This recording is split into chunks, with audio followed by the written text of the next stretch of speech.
अस्सलामु अलैकुम वरहमतुल्लाहि वबरकातुह।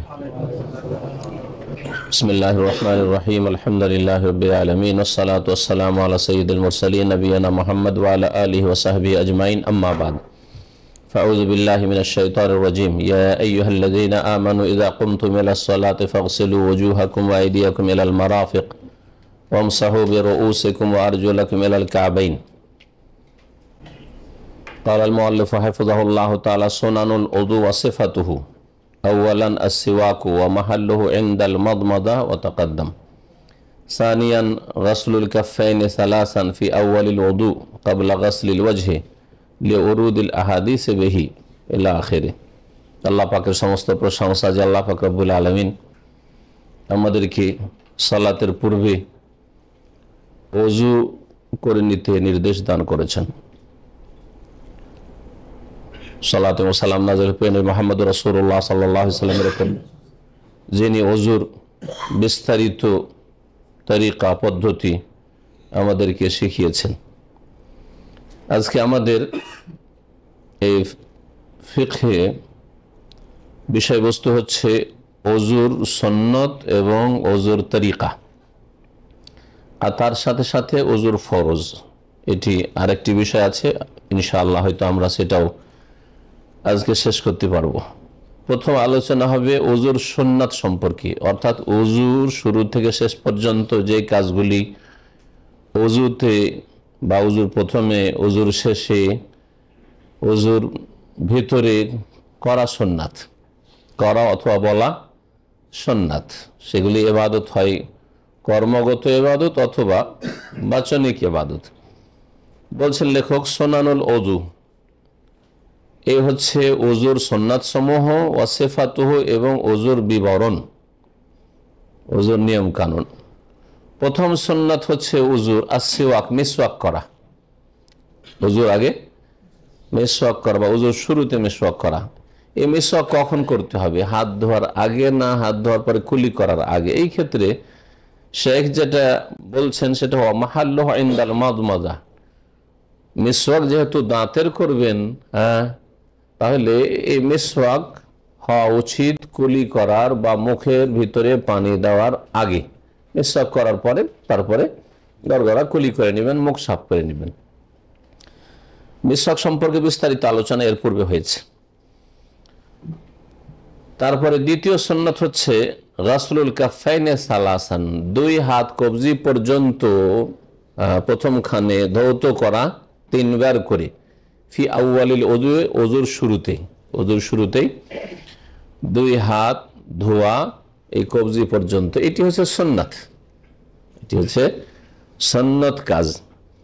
ফরজগুলি বর্ণনা আসবে, তখন বলবো যে ফরজ কোনখান থেকে কোনখান পর্যন্ত, কখন সেই ফরজটি। এই দুই হাত ধুইতে হবে কাবলা গাসিল ওয়াজহে, চেহারা মুখমণ্ডল ধোয়ার আগে, কুলি করার আগে, নাকে পানি দেওয়ার আগে। লিউরুদিল আহাদিস বিহি, কারণ এই মর্মে অনেকগুলি হাদিস এসেছে, বর্ণিত হয়েছে।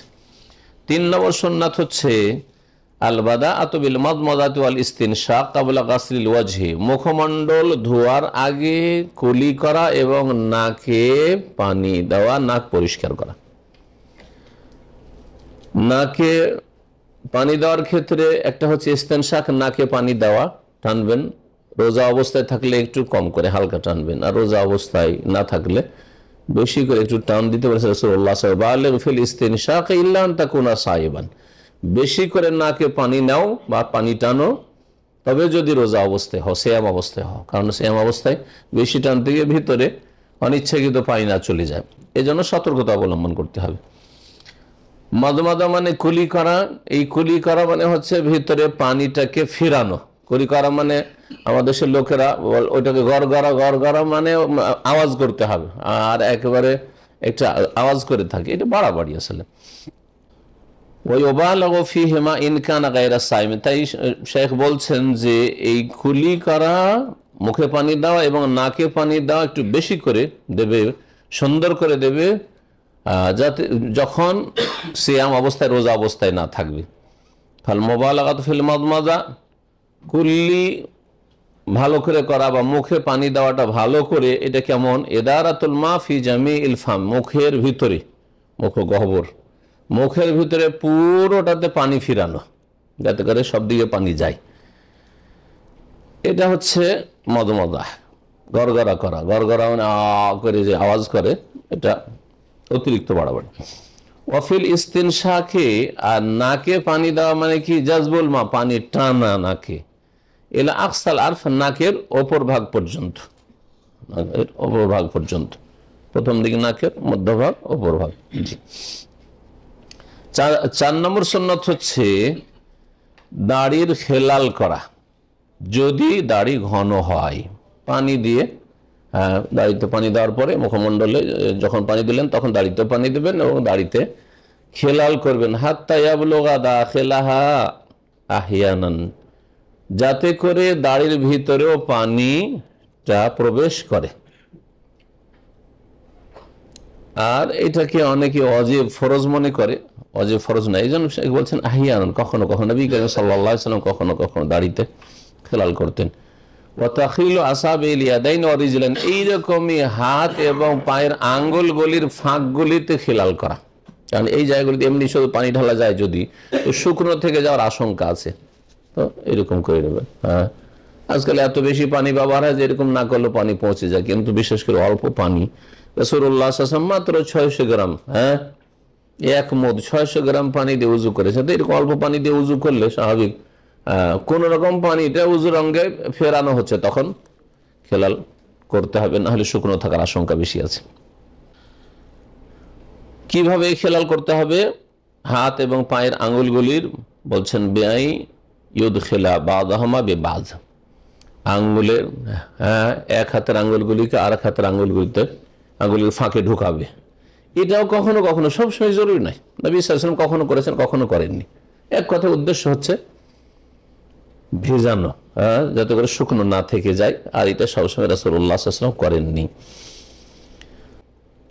দাড়ি যদি ঘন হয় তাহলে খেলাল করতে হবে, আর দাড়ি যদি পাতলা হয় তাহলে খেলালের কোনো প্রয়োজন নেই। চেহারাতে পানি দিচ্ছেন, সেই পানিতে দাড়িতে যে পানি দিচ্ছেন, পানি দেওয়া ওতেই চামড়া ভিজে যাচ্ছে এবং চামড়াতে ভিজেতে আমরা চামড়াতে পানি পৌঁছাতে হবে, ওতে চামড়াতে পানি পৌঁছাতে হবে। দাড়ি ঘন না পাতলা, এর মাপকাঠি কি? এর মাপকাঠি সম্পর্কে ওলামারা বলেছেন যে যদি দাড়ির ফাঁক দিয়ে দিয়ে চামড়া দেখা যায়, হ্যাঁ, দাড়ির ভিতরে যে চামড়াগুলি আছে সেটা যদি দেখা যায় তাহলে বলতে হবে যে পাতলা দাড়ি, আর যদি দেখা না যায় তাহলে ঘন দাড়ি, তখন খেয়াল করবে। 5 নম্বর সুন্নাত হচ্ছে ডান দিক থেকে উজুর অঙ্গগুলি ধোয়া শুরু করা। ডান দিক থেকে হাত যখন ধুইছেন তখন ডান হাত ধুবে, তারপরে বাম হাত ধুবে, তাই না? পা যখন ধুবেন ডান পা, তারপরে বাম পা। তো এই যে ডান দিক থেকে শুরু করা, এটা কোনো ফরজ কাজ নয়, শর্ত নয়, ওয়াজিব নয়, বরং এটা হচ্ছে সুন্নাত কাজ। আর সুন্নাত কাজ মানে ভালো কাজ, সুতরাং ইচ্ছা করে সুন্নাতের বিপরীত করবেন না। কেউ যদি ভুল করে অজ্ঞতাবশত কেউ করে নেয় তাহলে ওকে বলা যাবে তোমার উজু হয়নি। এটা হচ্ছে সুন্নত বলার অর্থ। সুন্নত বলার অর্থ এই নয় যে ছেড়ে দাও, করিও না। অনেকে মনে হয় সুন্নত মানে ছেড়ে দাও, করিও না, না, এটা নয়। সুন্নত মানে বাই চান্স কোনো একটা লোক আগে বাম হাত ধুয়ে নিয়েছে, তারপরে ডান হাত ধুয়েছে, উজু করার পরে বা উজু করার শেষে দেখছেন, আপনি দেখলেন, বললেন যে এরকম এটা তো ভুল হলো, আবার উজু করতে বলবেন না? উজু করতে বলতে হবে না, উজু হয়ে গেছে, তার উজুর অঙ্গগুলি ধোয়া হয়েছে, হয়ে গেছে। যদি সেটা ফরজ হইতো, ডান দিক থেকে শুরু করা ফরজ হইতো, তাহলে উজু হইতো না। তাহলে এই হচ্ছে হুকুমের পার্থক্য। ডান দিক থেকে শুরু করা তায়াম্মুন মানে হচ্ছে ওয়াহুয়াল বাদউ বিল উমনা মিনাল ইয়াদাইন, দুই হাতের ডান হাত থেকে শুরু করা, দুই পায়ের ডান পা থেকে শুরু করা, কাবলাল ইউসরা, বাম হাত বাম পায়ের আগে।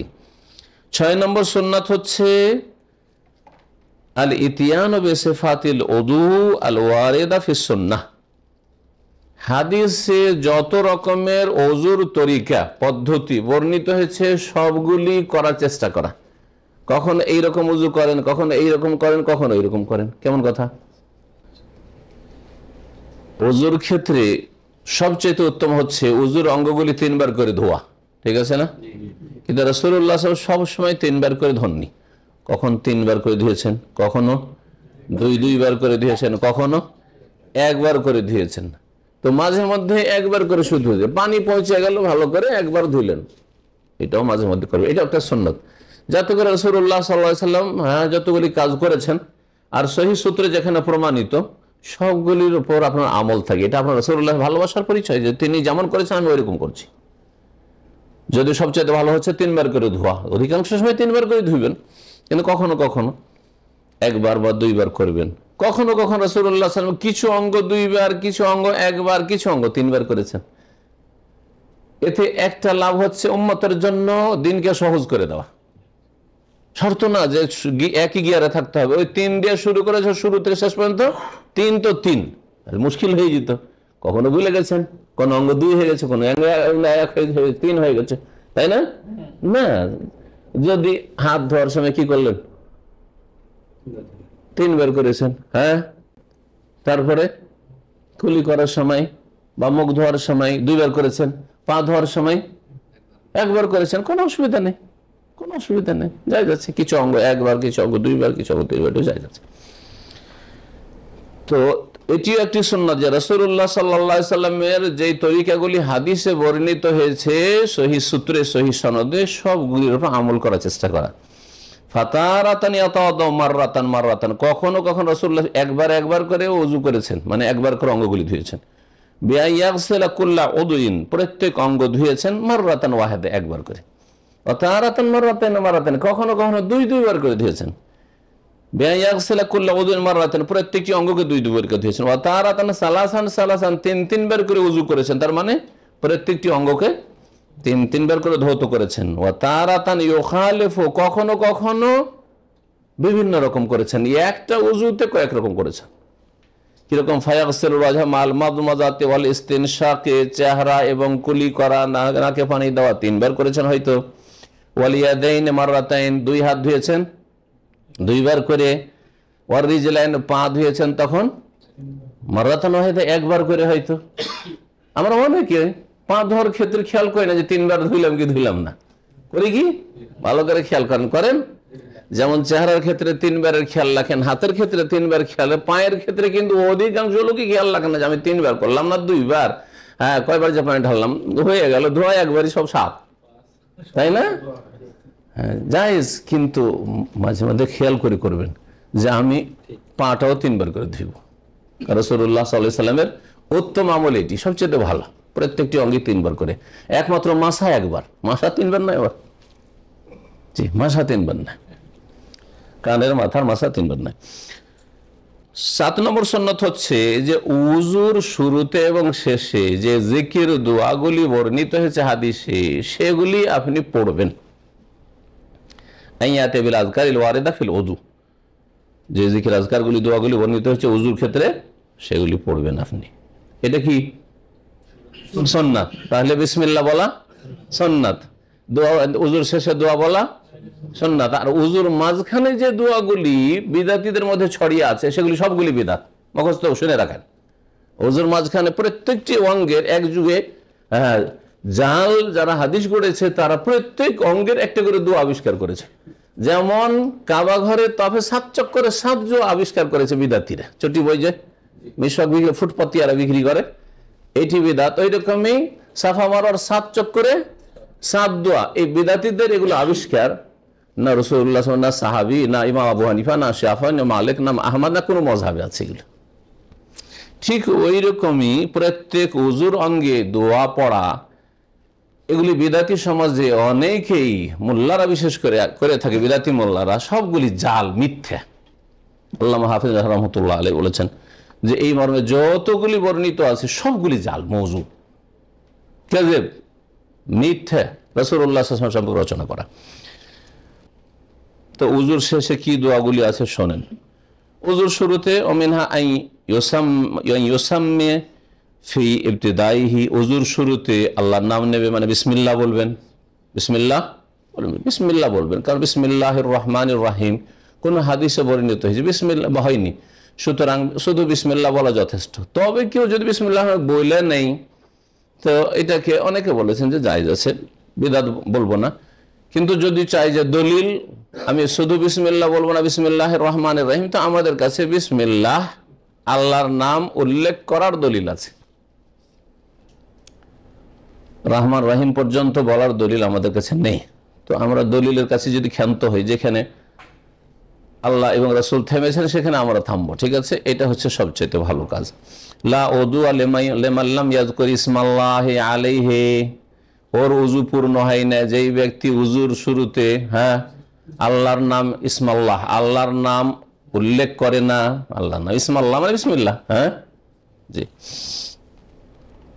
শুরুতে বিসমিল্লাহ পড়বেন, তাহলে অসম্পূর্ণ উজু হয়, কিন্তু উজু হয়ে যায়, কারণ কাজটি কি সুন্নাত। জি হ্যাঁ, তবে কারো যদি মনে থাকে আর না পড়ে, তাহলে ওযুর অতিরিক্ত যে বিসমিল্লাহ পড়ার নেকি আছে সেই নেকি থেকে বঞ্চিত হবে, বা উযু একটি ইবাদত, এই উযুর ইবাদতের নেকি থেকে, সওয়াব থেকে বঞ্চিত হবে, অনেক ওলামারা বলেছেন। সুতরাং একটু মনে রেখে বিসমিল্লাহ দিয়ে উযু শুরু করবেন।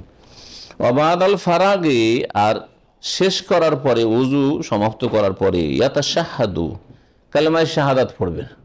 কি সেটা? আশহাদু আল্লা ইলাহা ইল্লাল্লাহ ওয়াহদাহু লা শারীকা লাহু ওয়া আশহাদু আন্না মুহাম্মাদান আবদুহু ওয়া রাসূলুহু, আমি সাক্ষ্য প্রদান করছি যে আল্লাহ ছাড়া কোনো সত্য মাবুদ নেই, যিনি একক, যার কোনো শরীক নেই। ওয়া আশহাদু, আরো সাক্ষ্য প্রদান করছি যে মুহাম্মদ সাল্লাল্লাহু আলাইহি ওয়াসাল্লাম আল্লাহর বান্দা এবং তার রাসূল। এটি প্রসিদ্ধ, সহিহ। তারপর একটি দোয়া রয়েছে যেটা আপনাদের অধিকাংশ লোকের অজানা, সেটা হচ্ছে মজলিসের কাফারার ক্ষেত্রে যে দোয়াটি হাদিসে বর্ণিত, সেই দোয়াটি, এবং এর সনদ সহিহ, যেটার উপর আমল নেই। যদি কেউ আমল করেন তাহলে হাত উঠাবেন, আর যদি না করে থাকেন তো আজকে থেকে শুরু করবেন। তাহলে ফায়দা কি হবে? যে এই দোয়াটা মুখস্থ হয়ে যাবে, কারণ দিনে কমপক্ষে 5 বার করে উযু করছেন, কমপক্ষে 5 বার করে উযু করছেন, তো 5 বার করে পড়লে তো মুখস্থ থাকবে, ভুলবেন না, তাই না? তাহলে এটা যদি অভ্যাস হয়ে যায়, তো যখন মাঝে মধ্যে কোনো মজলিসে বসছেন, মজলিস থেকে উঠবেন, মজলিস বরখাস্ত করার দোয়া, তখন এই গাফিলতি হবে না। কারণ মজলিস বরখাস্ত করার সময়, সে দিনের মজলিস হোক, অথবা দুনিয়ার মজলিস হোক, অথবা খাওয়া দাওয়ার মজলিস হোক, অথবা রাজনৈতিক মজলিস হোক, আর সামাজিক হোক, আর পারিবারিক হোক, যে কোনো মজলিসে 2-4-5 জন বসেছেন আর বিভিন্ন কথাবার্তা হলো, শেষখানে যখন উঠবেন তখন এই দোয়াটি পড়লে ওতে যে ভুল ভ্রান্তিগুলি হয় সেগুলি আল্লাহ ক্ষমা করে দেন। বড়ই ফজিলত রয়েছে ওর, এই আমলের বড় ফজিলত আছে, কিন্তু এর ওপর আমল আমাদের ভারত, বাংলাদেশ, পাকিস্তানে মোটেই নেই, না জনগণের আছে, না আলেম সমাজের আছে। আমরা সারা জীবন মাদ্রাসায় মানুষ এসে পড়াশোনা করে, জীবনেও কোনোদিন এই আমল শিখানো হয়নি আমাদেরকে। যেই ছেলেরা তোমরা মজলিসের কাফারা পড়বে, সকাল সন্ধ্যার কিছুটা, তাও সব মাদ্রাসায় সকাল সন্ধ্যার জিকিরাত, নামাজের পরে জিকিরাত কিছুটা শেখানো হয়েছে, কিন্তু মজলিসের কাফারা জীবনেও শোনেনি, আরব দেশে এসে শিখা হয়। অথচ হাদিস, ওই হাদিস দেশেও আছে, কেন আছে, হাদিসের কিতাব আছে, ওইটা আমলের ত্রুটি আসলে। জি, সেই দোয়াটি কি? কালেমা শাহাদাত পড়ার পরে সুবহানাকা আল্লাহুম্মা ওয়া বিহামদিকা আশহাদু আল্লা ইলাহা ইল্লা আনতা আস্তাগফিরুকা ওয়া আতুবু ইলাইক। কয়টি বাক্য বলেন? সুবহানাকা, হে আল্লাহ তোমার পবিত্রতা ঘোষণা করছি, হে আল্লাহ, আল্লাহুম্মা মানে হে আল্লাহ, ওয়া বিহামদিকা তোমার প্রশংসার সাথে সাথে, সুবহানাকা আল্লাহুম্মা ওয়া বিহামদিকা, তা আল্লাহর তাসবিহ করলেন, আল্লাহর প্রশংসা করলেন। আশহাদু আল্লা ইলাহা ইল্লা আনতা, আমি সাক্ষ্য প্রদান করছি যে তোমার ছাড়া কোনো সত্য উপাস্য মাবুদ নেই, তুমি একমাত্র হক মাবুদ, বাকিগুলো বাতিল। হলো 3 নম্বর হলো। আর আস্তাগফিরুকা, হে আল্লাহ তোমার কাছে ক্ষমা চাইছি, মাফ চাইলেন আল্লাহর কাছে। ওয়া আতুবু ইলাইক, তোমার কাছে তওবা করে আসছি, প্রত্যাবর্তন করছি, তোমার কাছে ভুল ভ্রান্তি স্বীকার করে ফিরে আসছি, উল্টো দিকে গেছি, ভুল হয়েছে, আল্লাহ তোমার দিকে ফিরে আসছি। এই 5টি কথা, এই একই দোয়া মুখস্থ হয়ে গেলে উজুর শেষেও পড়া হবে, আর মজলিস যখন এখান থেকে মজলিস শেষ করবেন, অথবা আপনি ছেলে মেয়ে একটু গল্প গুজব করছেন, মজলিস শেষ করলেন, সামাজিক কোনো মজলিস, রাজনৈতিক মজলিস, যে কোনো মজলিস, ব্যবসা বাণিজ্যের মজলিস, যে কোনো মজলিস বরখাস্ত হইল। মান জালাসা ফি মাজলিসিন ফাকাসুরা ফিহি লাগাতুহু, হাদিস আছে সহিহ বুখারীতে। কেউ যদি কোনো মজলিসে বসে, এনি মজলিস, যে কোনো মজলিস হোক না কেন, বৈঠক, মজলিস মানে বৈঠক, আর সেখানে আলতু ফালতু অনেক কথাবার্তা হয়ে গেল, আলতু ফালতু মানে হারাম কথা নাই, যে কোনো এমনি কথা, নিষ্প্রয়োজন কথা, বিভিন্ন রকম কথাবার্তা হইল, হারাম কথা সবসময় হারাম, জি, কিন্তু এমনি কথা জায়েজ কথাই, কিন্তু অতিরিক্ত কথা বলা ভালো কাজ নাই। প্রত্যেকটা কথা রেকর্ড হচ্ছে, ফেরেশতারা রেকর্ড করছেন। রাসূলুল্লাহ সাল্লাল্লাহু আলাইহি ওয়াসাল্লাম যখন প্রয়োজন হয়তো কথা বলতেন, আর প্রয়োজন না হয়তো কখনো কথা বলতেন না। সবসময় বলতে আছেন, এটা অসভ্যদের কাজ, বেশি কথা বলা। যখন প্রয়োজন কথা বলবেন। গুনাহ মাফ হয়ে যায়, মজলিসের কি হয়ে যায়, গুনাহ মাফ হয়ে যায়। এই দোয়াটি মুখস্থ করে নেবেন, যদি মুখস্থ না থাকে, আর মুখস্থ থাকে তো আমল করা শুরু ওযুর পরে পড়বেন, ঠিক আছে না? আর একটি দোয়া আপনাদের জানা আছে কিন্তু লেখক উল্লেখ করেননি, সেটা হচ্ছে আল্লাহুম্মা জাআলনি মিনাত তাওয়াবিন ওয়া জাআলনি মিনাল মুতাতাহহিরিন। হাদিস তিরমিজিতে আছে আর বিভিন্ন কিতাবগুলিতে আছে। কেন উল্লেখ করেননি শেখ? এই কিতাবের লেখক আল্লামা শাইখ ইবনে উসাইমিন রাহিমাহুল্লাহর খাস সিনিয়র ছাত্র, এখনো তিনি আল কাসিম ইউনিভার্সিটিতে প্রফেসর। নিচে দেখা হলো আমাদের ইসলামিক সেন্টারের ডাইরেক্টর এবং আরেকজন শেখ, বড় শেখ। তো আমি আসছি, তখন কিতাবটা দেখে বলছেন যে এটা আমার ওস্তাদের লেখা। ও শেখ বলছেন, একজন কাজী জজ সম্ভবত, সে আমার ওস্তাদের লেখা। কাসিমের মানুষ উনি, তো কাসিম ইউনিভার্সিটিতে লেখাপড়া করেছেন। তাই আমি বললাম যে উনি কি এখন রিটায়ার না? এখনো না, উনি রিটায়ার না, এখন এই ক্লাস হয় আল কাসিম ইউনিভার্সিটিতে, আর মাঝে মাঝে মক্কা মদিনার হারমাইনে তার দার্স হয় এই শেখের। তো টেলিফোনে কত ডিস্টার্ব করে, তাই না? বুঝতে পারলেন এখান থেকে, তাই না? জি জি জি, ভুলিয়েন না। আমার ব্রেন ঘুরে গেছে, কি বলছিলাম, গেছে আবার। বলছি হ্যাঁ, আবার মানে আমাকে ফিরে আসতে হবে। তো কথা হচ্ছে যে তিনি একজন ভালো বড় আলেম আর শাইখ ইবনে উসাইমিনের খাস ছাত্র। তিনি কেন এই দোয়াটি উল্লেখ করলেন, অথচ প্রসিদ্ধ দোয়া সমাজে? এই দোয়া সম্পর্কে এখানে আসার আগে, এর আগেও পড়েছি, কিন্তু এই সময় আবার একটু রিভাইজ দিলাম, যে দেখি ভালো করে দেখলাম রিভাইজ দিয়ে যে এই দোয়াটি সম্পর্কে, যে দোয়াটি বলছি, আলোচনা করছি, আল্লাহুম্মা জাআলনি মিনাত তাওয়াবিন ওয়া জাআলনি মিনাল মুতাতাহহিরিন, আল্লাহ আমাকে তওবাকারীদের অন্তর্ভুক্ত করে দাও, ওয়া জাআলনি আর আমাকে করে দাও মিনাল মুতাতাহহিরিন পবিত্রতা অর্জনকারীদের অন্তর্ভুক্ত, ঠিক না? এই দোয়া সম্পর্কে আলেমদের বড় দ্বিমত আছে। একটা বড় দল যেটা সাধারণভাবে বলে যাচ্ছেন সেটা হচ্ছে যে হাদিসটা হাসান বা সনদ সহিহ, সেজন্য আমল করেন। আর একদল গবেষক আলেমরা ভালো গবেষণা করে দেখছেন যে হাদিসের সনদ সহিহ না, দুর্বল, হ্যাঁ, জয়ীফ। তো যার ফলে শেখের কাছে এটাই প্রাধান্য পেয়েছে যে আল্লাহুম্মা জাআলনি মিনাত তাওয়াবিন ওয়া জাআলনি মিনাল মুতাতাহহিরিন, এই হাদিসটি হচ্ছে জয়ীফ, দুর্বল, সেই জন্য উল্লেখ করেননি। আল্লাহু আলাম, ইখতিলাফ আছে ওতে, কিন্তু এই দুটি দোয়াতে কোনো দ্বিমত নেই, এই দুটি দোয়া পড়বেন। আর ওটাতে যেহেতু দ্বিমত আছে, পড়লে পড়তে পারেন, আমি নিষেধও করব না, তবে জেনে রাখা ভালো যে এটা অনেকের কাছে সাব্যস্ত নয়। জি হ্যাঁ। এখন ওযুর তরিকা, সিফাতুল ওযু, ওযুর নিয়ম কানুন কি শুরু থেকে শেষ পর্যন্ত।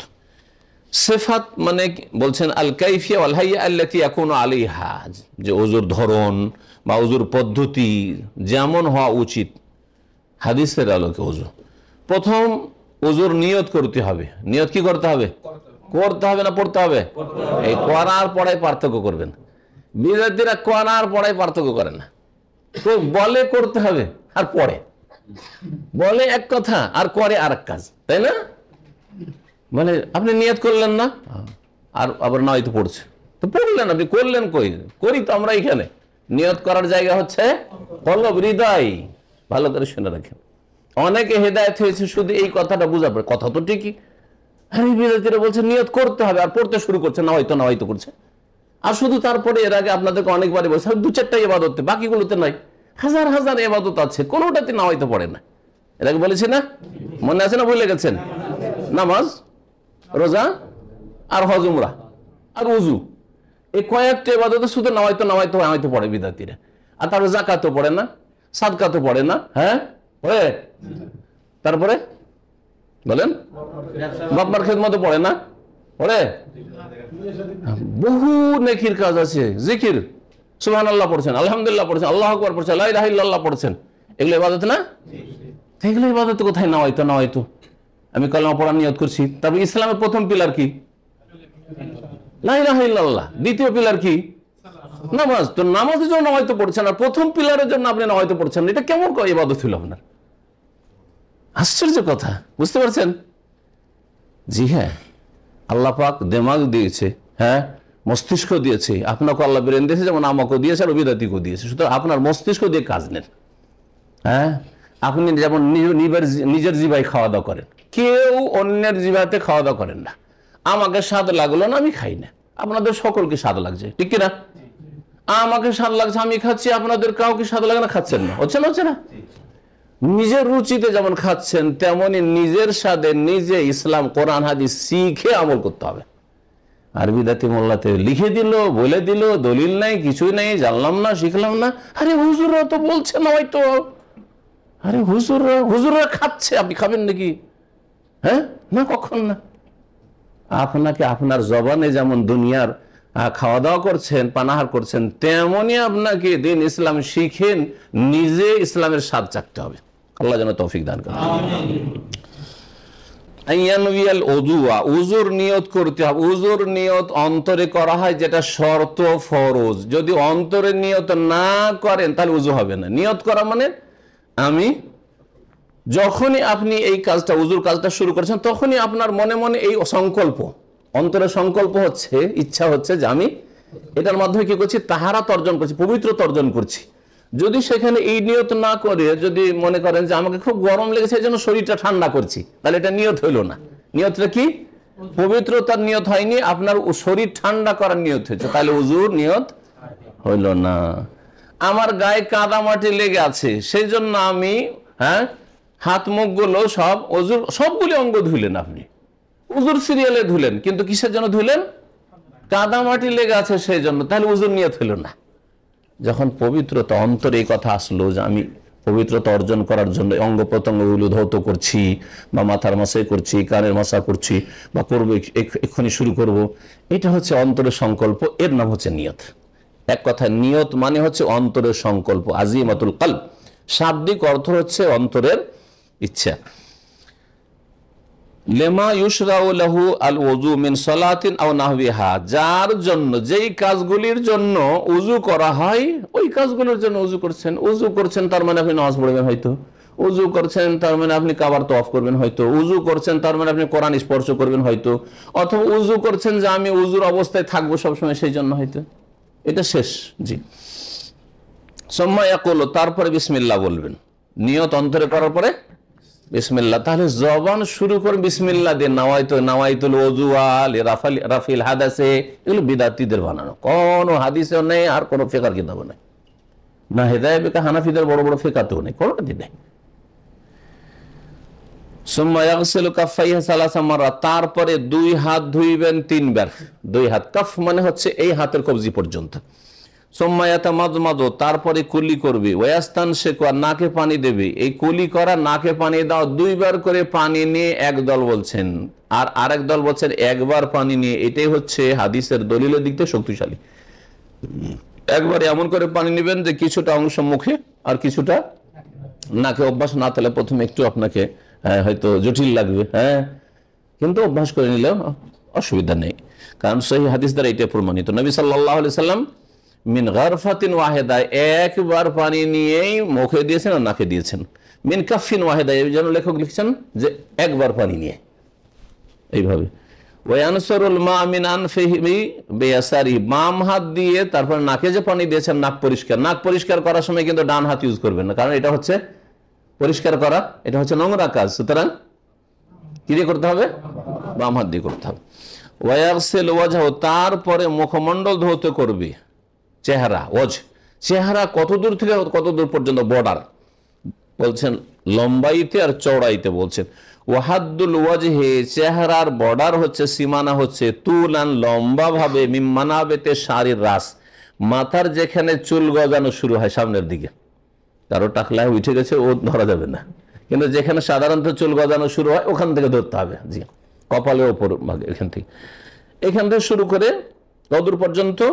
সাধারণত মাথার চুল যেখান থেকে গজায় ওই স্থান থেকে শুরু করি, ইলা মান হাদারা মিনাল লাহইয়াইনি, নিচের দিকে এই যে হাড্ডি, দুটো হাড্ডি আছে দাড়ির নিচের অংশে, এই সাইডে একটা হাড্ডি আছে, এই সাইডে একটা হাড্ডি, দুটো গিয়ে এখানে মিলছে, এখানে গিয়ে দুটো হাড্ডি মিলছে। জি হ্যাঁ, বকরি ছাগলের মাথাটা খালিয়ে তখন দেখে নিবেন কেমন হয়, তাহলে বুঝতে পারবেন। মানুষের হয়তো বুঝতে পারেন না, চামড়া দিয়ে ঢাকা আছে, এই দিক থেকে একটা হাড্ডি আসছে, এদিক থেকে একটা এসছে, আর দুটো এসে এখানে মিলেছে, এই যে মিলিত হয়েছে, এই জায়গাটার নাম হচ্ছে জিকিন, মানে থুতনি। থুতনি বলেন তো আপনারা, বুঝলেন? থুতনি, এটাকে জিকিন বলে। আর ওরা অনেকে এইখানে করে কি রাখে, শুধু এইটুকু দাড়ি রাখে, আর ওইটা যেহেতু আরবি ভাষায় দাড়ি না, দাড়ি মানে পুরো এই যে লাহিয়া, লাহিয়া হাড্ডিটাকে বলে, এই পুরো যদি হাড্ডিটার উপরে পুরোটা রাখা হয় তার ওর নাম নাই লাহিয়া, আর এইটুকু জায়গার নাম হচ্ছে জিকিন। সেই জন্য এরা কি বলে, যার এখানে থুতনি দাড়ি থাকে তাকে বলে আবু জিকিন। আরবদের সাথে যা চলাফেরা করবেন তখন কি বলবে, কার কথা বলছে, অমুক, ওই ওই আমরা বলি দাড়িওয়ালার কথা, ওই এরা বলবে জিকিনওয়ালার কথা, আবু জিকিন। আবু জিকিন মানে জিকিনওয়ালা। জি, তাহলে ওইটা ওরাও বুঝে যে এটা দাড়ি হয়নি, আসলে থুতনি। হ্যাঁ, থুতনি মার্কা দাড়ি। জি, তাহলে উপর দিকে এখান থেকে শুরু করে কত দূর পর্যন্ত ধুবেন? হ্যাঁ, এলামান হাদারা, নিচের দিকে মিনাল্লাহিয়াইনে, যতদূর পর্যন্ত এই হাড্ডিটা নেমেছে, হাড্ডি নেমেছে এই থুতনির নিচে পর্যন্ত। ও জিকিন, এই যে জিকিন শব্দ এসছে, থুতনির নিচে পর্যন্ত। আর এইগুলোতে হাড্ডির নিচে, যেখানে হাড্ডি শেষ হয়েছে দিয়ে এখন আবার নরম জায়গা শুরু হচ্ছে। হ্যাঁ, জি জি জি, যে টনসিল এগুলোতেই আছে, যে এই পর্যন্ত। লাহিয়া কাকে বলে? লাহিয়া মানে দাড়ি হয়েছে ভাই ওপরের চুলগুলো, কিন্তু তার আগে যার ওপরে গজিয়েছে, আসলে লাহিয়াতুন, লাহিয়ুন মানে হচ্ছে ওই হাড্ডিটা, যে হাড্ডির ওপর এই চুলগুলি, লোমগুলি, দাড়িগুলি গজিয়েছে। জি, ওয়াল্লাহিয়ানে আজমানে ফি আসফালিল ওয়াজহি, এ লাহিয়ান, প্রত্যেক মানুষের দুটো হাড্ডি আছে চেহারা দুই সাইডে, এই দুটো হাড্ডি ফি আসফালিল ওয়াজহি, চেহারার নিচের দিকে, চেহারার ওপর দিকে এদিকে হলো, চেহারার নিচের দিকে, যে দেখেন এই দিকে। আহাদুহা মিন জিহাতিল ইয়ামিন, একটা হাড্ডি আছে ডান দিক থেকে, এক ওয়াসানি মিন জিহাতিল ইয়াসার, আর আরেকটা হাড্ডি আছে বাম দিক থেকে। ওয়াজিকনু মাজমাহুমা, আর জিকিন থুতনি হচ্ছে দুটোর সঙ্গম স্থল। মাজমা মানে হচ্ছে মিলন স্থল বা সঙ্গম স্থল। জি, ওয়াশারুল লাহিয়াতি মিনাল ওয়াজহি। আচ্ছা, এই যে হাড্ডির উপরে যে লোমগুলি বেরোয়, এগুলো কি, এগুলো চেহারার অন্তর্ভুক্ত কিনা? বলছে হ্যাঁ, এটা চেহারার অন্তর্ভুক্ত, এগুলো হচ্ছে চেহারা। তার মানে দাড়ির নিচে যে চামড়াগুলি আছে এগুলো হচ্ছে চেহারার অন্তর্ভুক্ত। সেই জন্য কি করতে, ফায়াজিব গাসলাহু, সুতরাং এই অংশটুকু, দাড়ির নিচের অংশটুকু কি করতে হবে?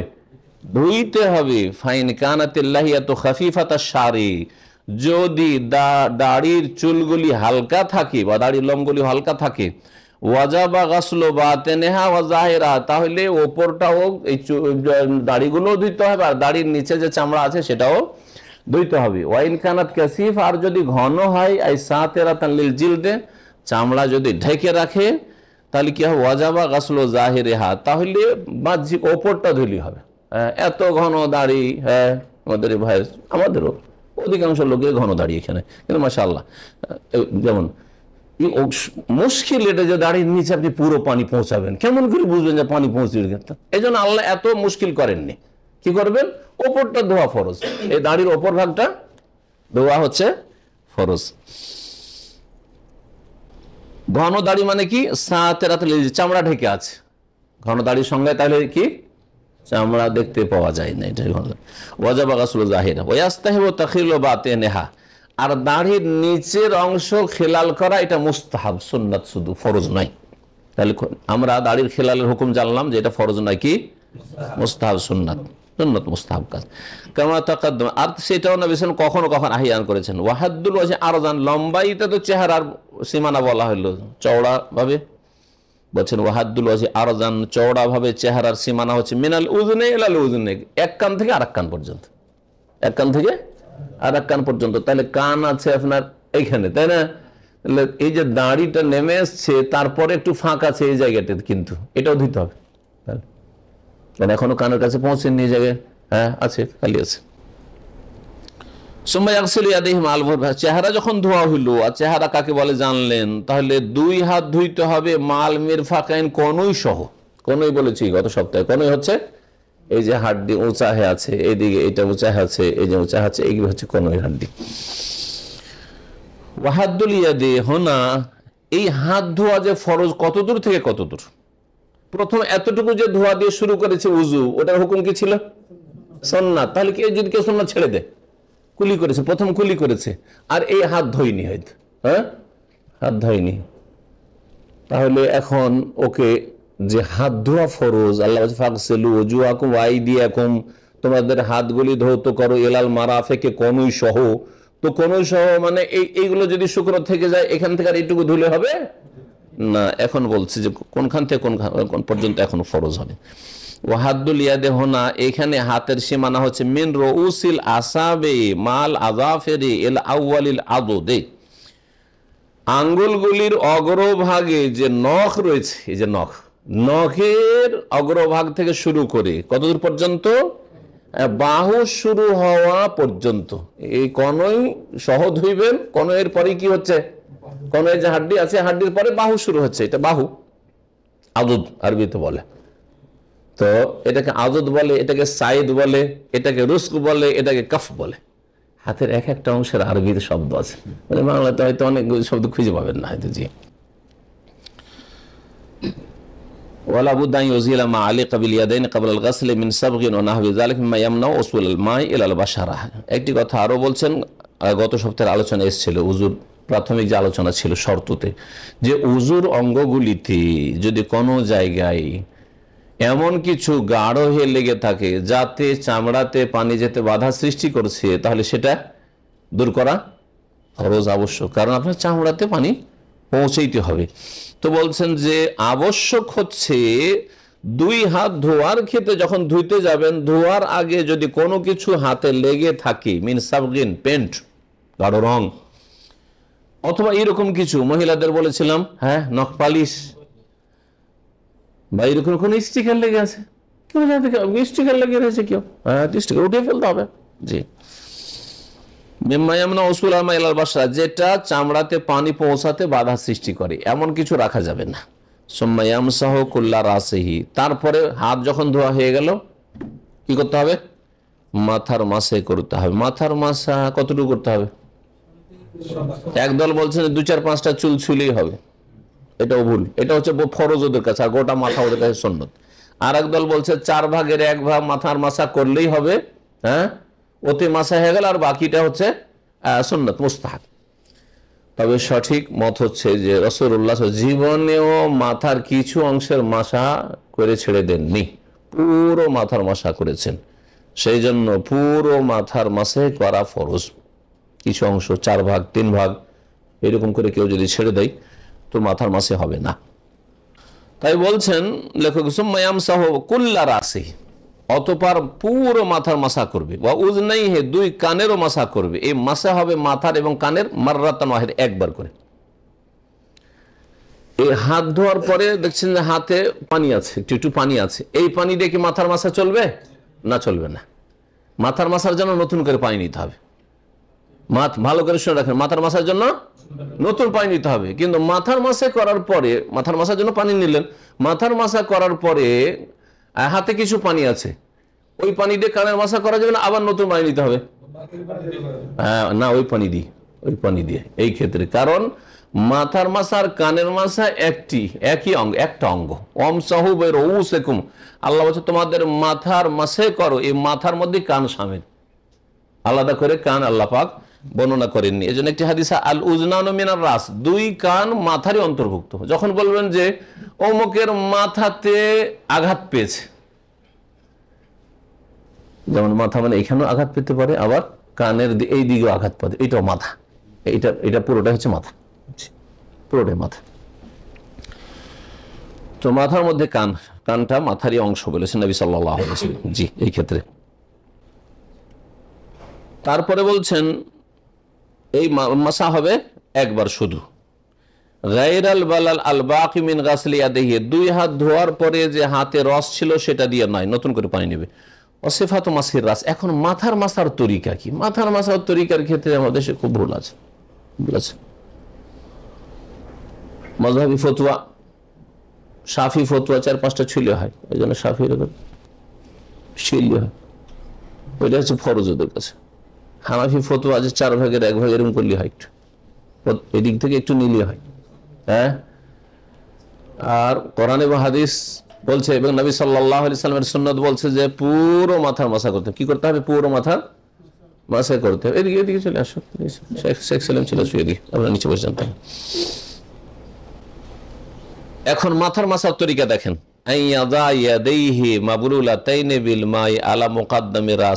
প্রথম কথা হাতকে ভিজিয়ে নেন, 2 হাত ভিজিয়ে নিয়ে মাথার অগ্রভাগে রাখেন, এখানে রাখে দেন। তারপরে ওয়া ইয়ামুর রহমা এলা কাফাহু বা ইয়মির রহমা আমার থেকে, হ্যাঁ ইমরান, ও ইয়মির রহমা এলা কাফাহু, তারপরে এই 2 হাতকে নিয়ে যাবে মাথার শেষ ভাগ পর্যন্ত। কাফা বলা হয় ওই গোস্ত নরম জায়গাটাকে যেখানে গিয়ে চুল গজা শেষ হয়ে যায়, একবারে চুল শেষ, যেখানে চুল গজানো শেষ হয়েছে, এটা হচ্ছে কাফা। এখান পর্যন্ত নিয়ে যাবে। তাহলে পুরো মাথার এখানে নিয়ে গেলেন, শুধু নিয়ে গিয়ে ছেড়ে দিলে হবে না, ধরে থাকেন, ভালো করে শিখেন কি করতে হবে। তারপরে সুম্মা ইয়ারুদ্দুহুমা, তারপরে রিটার্ন নিয়ে আসবে, রদ মানে রিটার্ন করা, একেবারে এখান থেকে ফিরিয়ে নিয়ে আসবে, এলাল মাউদি, ওই জায়গা পর্যন্ত, আল্লাযী বাদা মিনহু, যেখান থেকে শুরু করেছিল। হ্যাঁ, এবার দেখায়, এইখানে হাতটা ভিজালেন, তারপর রাখলেন, রাখার পরে নিয়ে গেলেন, এখানে নিয়ে যাওয়ার পরে আবার এখানে নিয়ে আসবেন। সবগুলি চুলের উপর হাত ফিরাইতে হবে না, এটা জরুরি না। আর এটা সম্ভব না, সবগুলি চুলে কেমন আপনি দেখতেও পাচ্ছেন না, সবগুলি চুলের উপর হাতের আঙ্গুল ফিরলো না। হ্যাঁ, কিন্তু পুরো মাথার উপর দিয়ে ফিরিয়ে নিয়ে যেতে হয়, আঙ্গুলগুলিকে পুরো মাথার উপর দিয়ে ফিরিয়ে নিয়ে যেতে হবে, নিয়ে আসতে হবে। হাযা হুয়াল আফযালু, এটি হচ্ছে সবচাইতে উত্তম তরিকা মাসার, মানে নিয়ে গেলেন আবার ফিরিয়ে নিয়ে আসলেন, যেই জায়গা থেকে শুরু করে সেখানেই ফিরিয়ে নিয়ে আসলেন, এইভাবে হাদিসের শব্দ এসছে। ওয়া কাইফা মাসাহা রাস আজজাহু, তবে যে কোনো ভাবে যদি পুরো মাথার মাসা করে নাই তো হয়ে যাবে। তাহলে কেউ যদি শুধু এরকম করে, পুরো মাথার মাসাটা একবার এরকম করলো, হয়ে যাবে, কিন্তু পুরোপুরি উত্তম হইল না। নবী সাল্লাল্লাহু আলাইহি সাল্লাম ওইভাবে করেছেন, নিয়ে গেছেন, ফিরিয়ে নিয়েছেন। সুম্মা ইউদখিলু ইসবাইহি আস-সাব্বাবাতাইনি ফি খিরকাই উযনাইহি, 2 কানের যে ছিদ্র আছে, 2 কানের ছিদ্রে সাব্বাবা আঙ্গুলকে ঢুকাবে। সাব্বাবা এই আঙ্গুলকে বলা হয়। সাব্বুন মানে কি জানেন? গাল দাওকে আরবিতে কি বলে? সাব্বুন। হ্যাঁ হ্যাঁ, ওয়ালা তাসুব্বুল্লাযিনা ইয়াদউনা মিন দুনিল্লাহ, আল্লাহ বলছেন যারা আল্লাহ ছাড়া অন্যের উপাসনা করে, পূজা করে, ওদেরকে গাল দিও না, ওদের দেবদেবীকে গাল দিও না। সব হ্যাঁ, ফায়াসুব্বুল্লাহ, না হলে তারা কি করবে? আল্লাহকে গাল দেবে। তোমরা তাদের দেবদেবীকে যদি গালি দাও, হ্যাঁ, তাহলে ওরা কি করবে? অজ্ঞতার কারণে বড় বড় ওদের ওদের আল্লাহকে গাল দেবো। হ্যাঁ, আমাদের দেবদেবী গাল দিচ্ছে, ওরা যার ইবাদত করে তাকে গাল দেবো, তা আল্লাহকে গাল দিবে না, দিবে না।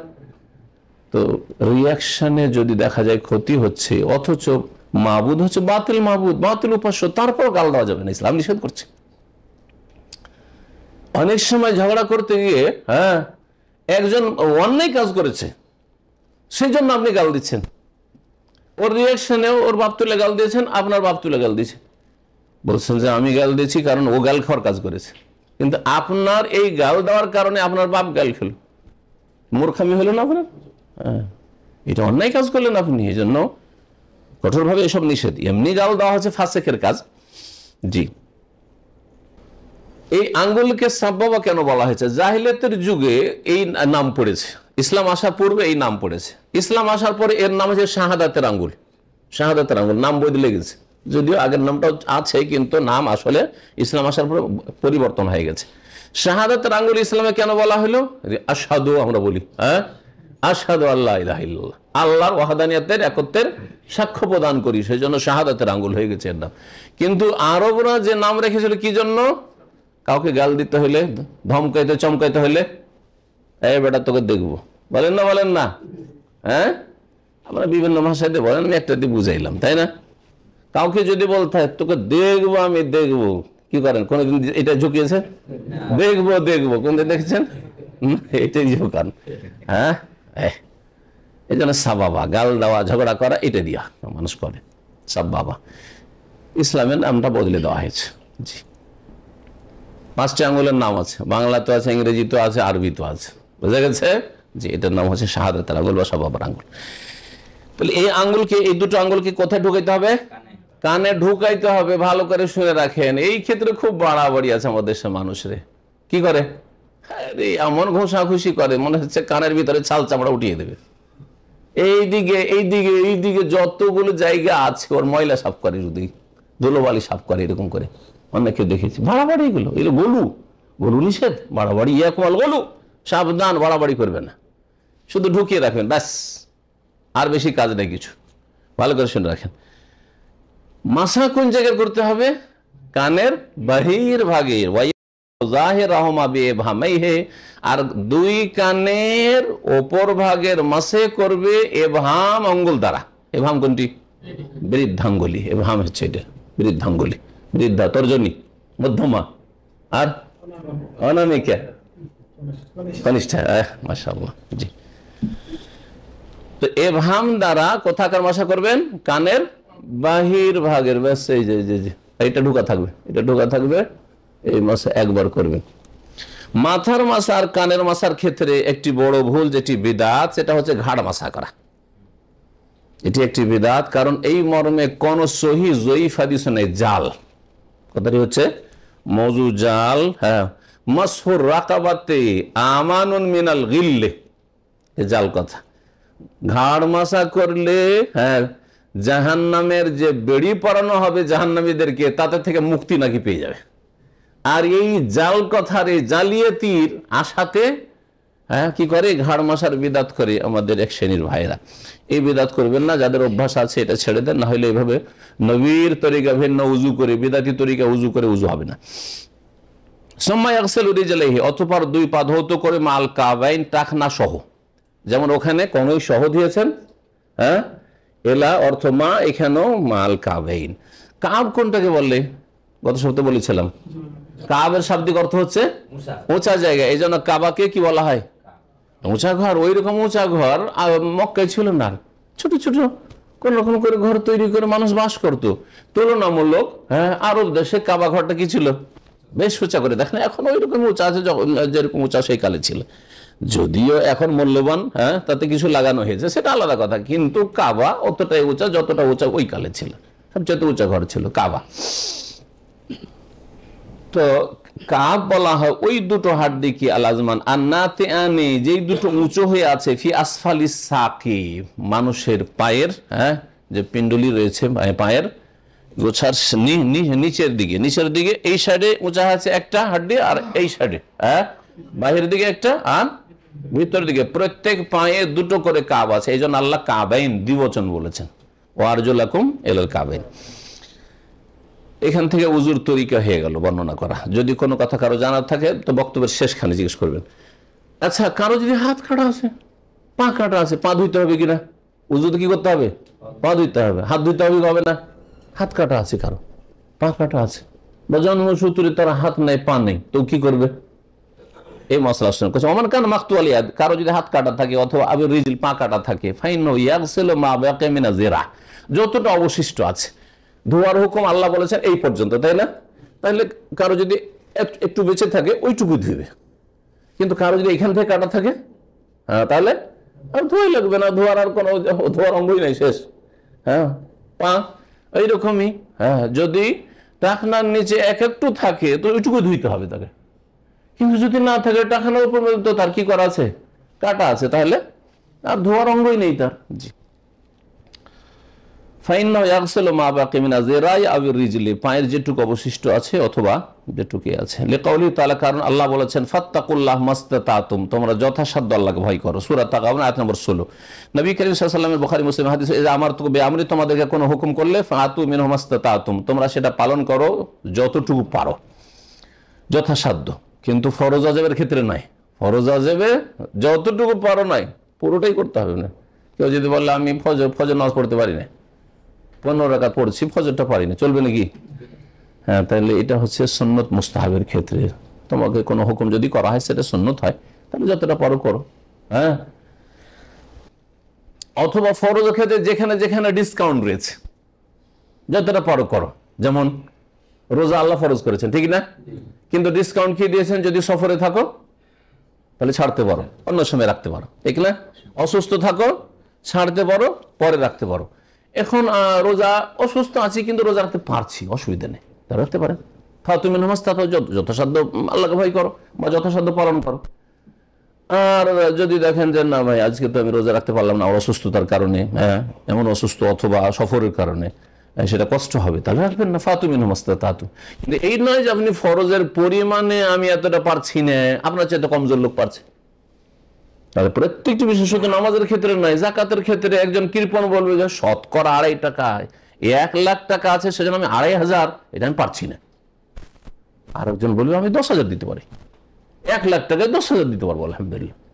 তুমি 10,000 দিতে পারো, আপনি 2,500 কি করে পারবেন না? তাহলে চলবে কি যুক্তি? না, ওইটা চলবে না, ফরজের ক্ষেত্রে চলবে না। জি হ্যাঁ, আমি ফজর পড়তে পারছি না, বা আমি নাইট ডিউটি করে আসি আর তারপরে সুই জোহর পড়তে পারছি না, অনেকে এইরকম যারা নামাজের পরোয়া করে না, ইচ্ছা মতো নামাজ পড়ে, নামাজ এইভাবে চলবে না। ফায়দা গাসালা বাকিয়াতাল মাফরুজ ফাকাদ আতা বিমা ইসতাতা, যেই অঙ্গগুলি বাকি থাকলো আর ফরজ, সেগুলি যদি ধুয়ে নেয় তাহলে সে যথাসাধ্য দিন পালন করলো, যথাসাধ্য সে উজু করলো, তার যতটা ক্ষমতা আছে করলো, তার পানি নাই তো করবে।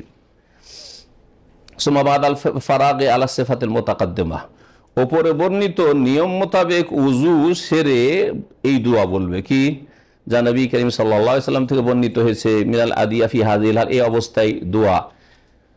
আর তা হচ্ছে আশহাদু আল্লা ইলাহা ইল্লাল্লাহু ওয়াহদাহু লা শারীকা লাহু ওয়া আশহাদু আন্না মুহাম্মাদান আবদুহু ওয়া রাসূলুহু, এই একটি কালিমা শাহাদাত, আর সুবহানাকা আল্লাহুম্মা ওয়া বিহামদিকা আশহাদু আল্লা ইলাহা ইল্লা আনতা আস্তাগফিরুকা ওয়া আতুবু ইলাইকা। দুটো একটু আগে বললাম, আবার যেহেতু উজুর নিয়ম বর্ণনা করেছেন সেজন্য লেখক রিপিট করলেন, তো 2 বার রিপিট হয়ে গেল। তার সাথে একটু আগে বললাম আরেকটি দোয়া, হ্যাঁ সেটা সম্পর্কে ইখতিলাফ রয়েছে, একদল যেহেতু জয়ীফ বলেছেন আর লেখকের কাছে সেটা হয়তো জয়ীফ সাব্যস্ত, সেজন্য তিনি উল্লেখ করেন, সেটা হচ্ছে আল্লাহুম্মা জাআলনি মিনাত তাওয়াবিন ওয়া জাআলনি মিনাল মুতাতাহহিরিন। উজুর ফরজগুলি আজকে সেরেই দিই। উজুর ফরজ হচ্ছে 6টি, উজুর ফরজ হচ্ছে 6টি, ভালো করে শুনে রাখেন। উজুর ফরজ 4টি নয়, বরং 4টির সাথে আরো 2টি মিলাতে হবে, ভালো করে আজকে জেনে নেন, যারা জানেন না আর যারা জানেন আবার একটু রিভাইজ হয়ে যাবে। উজুর ফরজ বা উজুর রুকুন, ফরজ কোনগুলি? যেগুলি উজুর রুকুন, পিলার, উজুর মধ্যে কিছু খুঁটি আছে, হ্যাঁ জরুরি বিষয় রয়েছে। ওয়াহি আরকান, ও সেগুলি হচ্ছে আরকানুল ওযু। প্রথম হচ্ছে গাসলুল ওয়াজহি, চেহারা ধোয়া। চেহারা কোনটাকে বলা হয়? মুখমণ্ডল।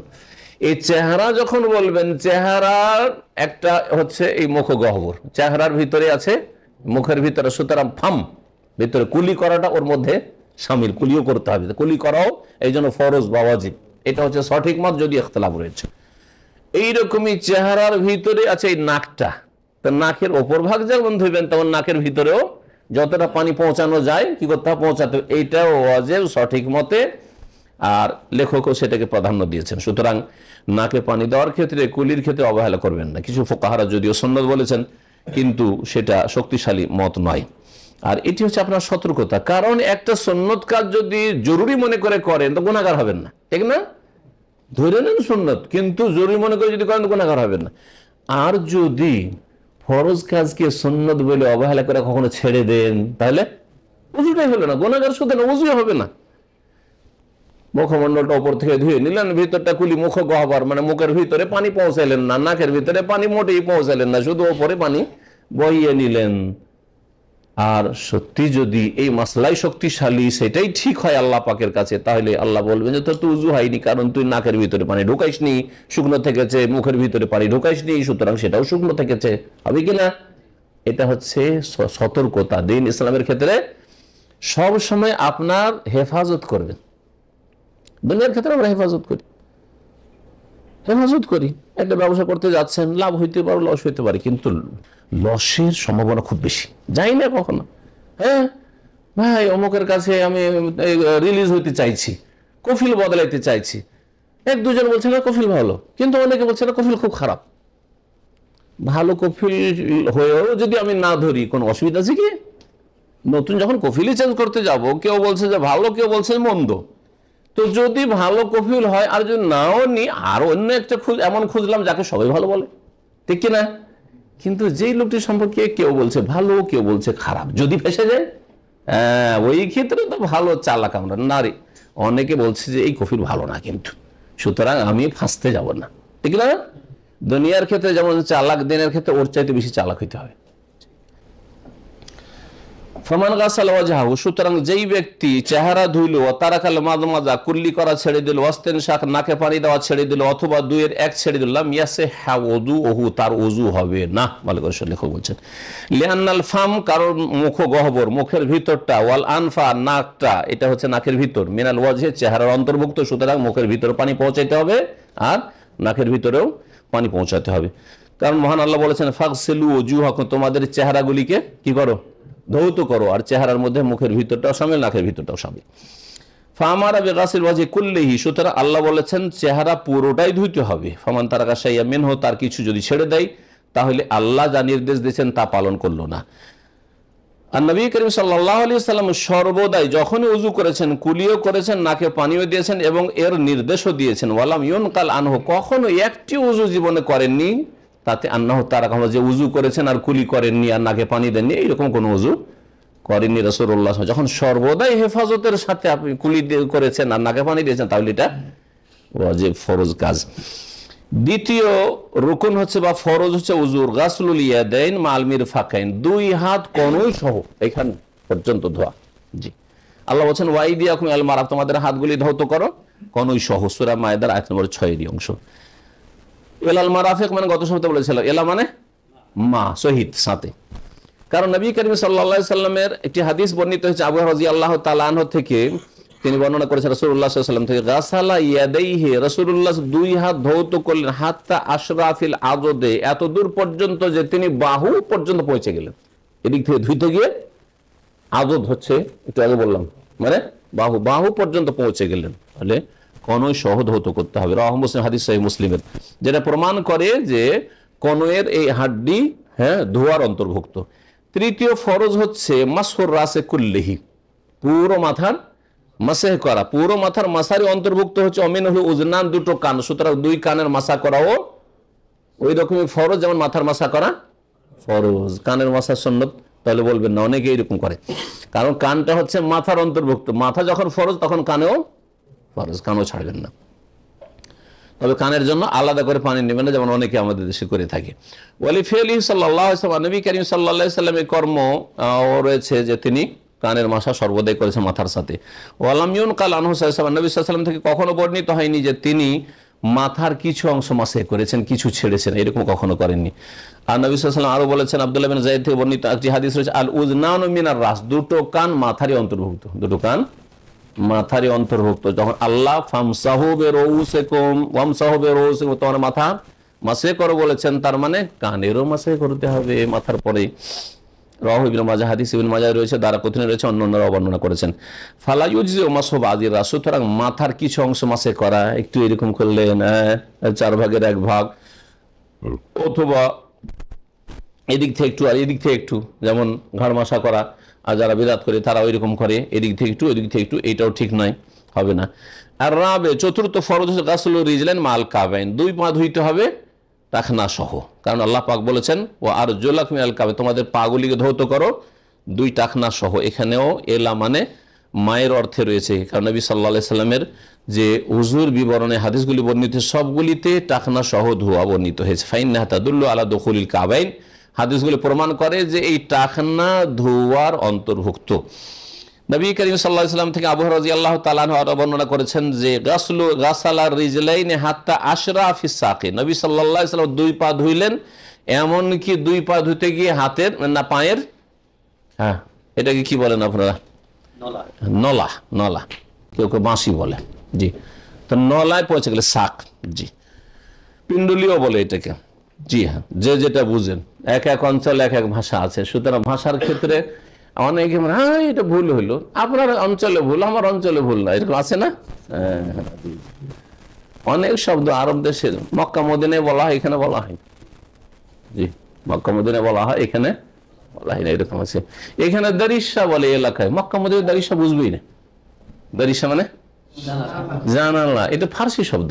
দারিচা, ছোট ফার্সি যখন পড়ি মানে প্রাথমিক দিকে আমরা মাদ্রাসায়, দারিচা হচ্ছে ফার্সি শব্দ।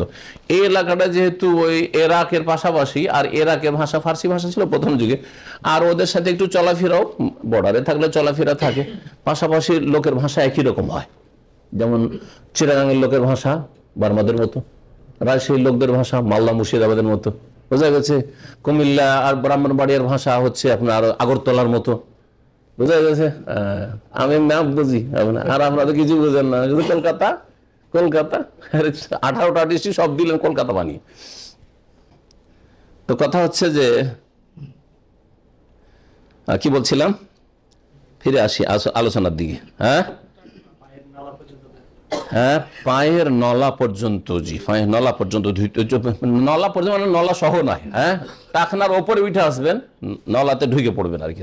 হাদিস সহিহ মুসলিমের 5 নম্বরে 4টা তো আল্লাহ কোরআনে কারীমে বর্ণনা করেছেন, ফাগসিলু ওয়াজুহাকুম ওয়া আইদিয়াকুম ইলাল মারাফিকি ওয়ামসাহু বিরুউসিকুম ওয়া আরজুলাকুম ইলাল কাবাইন। 4টা হলো না? 4টা তো নাম চলে আসলো। হাত না চেহারা প্রথম, তারপরে হাত, তারপরে মাথার মাসা আর পা, 4টা আসলো। 5 নম্বরটাও কোরআনই আছে। তেমন করে আল্লাহ কোন সিরিয়ালে বলেছেন? আগে বলেছেন চেহারা, তারপরে কি বলেছেন? হাত, তারপরে বলেছেন মাথা, তারপরে পা। যেইভাবে আল্লাহ বলেছে ওইভাবে করা ফরজ। তো কোরআন আসলো না? আসলো না? হ্যাঁ, যদি এই তরতিব ফরজ না হইতো, কেউ আগে পা ধুইলো, তারপরে মাথার মাসা করলো, আর তারপরে হাত ধুইলো, শেষখানে মুখটা ধুয়ে ফ্রেশ হয়ে উঠে গেল, ওযু হবে? ওযু হবে না, কারণ কোরআনের তরতিবের খেলা, কোরআনে যে সিরিয়াল আছে সেই সিরিয়ালে ওযু করলো না, হবে না। জীবনে ওই এক ওযু এরকম নবী সাল্লাল্লাহু আলাইহি ওয়াসাল্লাম করেননি, বোঝা গেছে না? এই জন্য তরতিব পর্যায়ক্রমে যেইভাবে আল্লাহ বয়ান করেছে এইভাবে করতে হবে। এই মর্মে নবী কারীম সাল্লাল্লাহু আলাইহি ওয়াসাল্লাম একটি হাদিস আছে, ইবদাউ বিমা বাদা আল্লাহু বিহি, যেখান থেকে আল্লাহ শুরু করেছেন ওখান থেকে শুরু করো, বা আবদাউ বিমা বাদা আল্লাহু বিহি, যেখান থেকে আল্লাহ শুরু করেছে সেখান থেকে আমি শুরু করব। হাদিসটাকে দুইবার পড়া হয়েছে। তখন বলেছেন নবী সাল্লাল্লাহু আলাইহি ওয়াসাল্লাম যখন সাফাতে গিয়ে সাই শুরু করলেন, কোনখান থেকে শুরু করলেন? সাফাতে। বাড়ি আপনার মারওয়ার দিকে, নবী সাল্লাল্লাহু আলাইহি ওয়াসাল্লাম বাড়ি মারওয়ার দিকে ছিল। হ্যাঁ, বাবু সাল্লামের নবী সাল্লাল্লাহু আলাইহি ওয়াসাল্লামের যে বাড়ি ছিল মারওয়ার দিকে ছিল।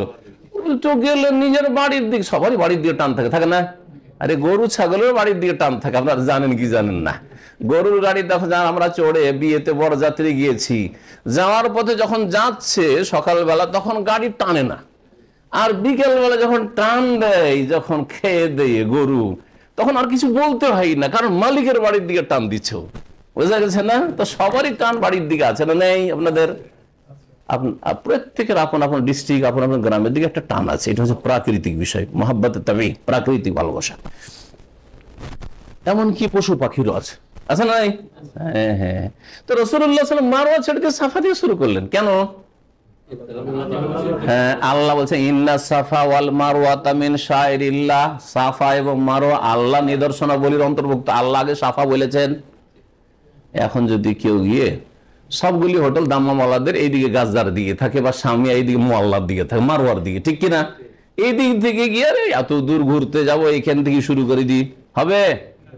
হবে কি না? মোটেই হবে না, মোটেই হবে না।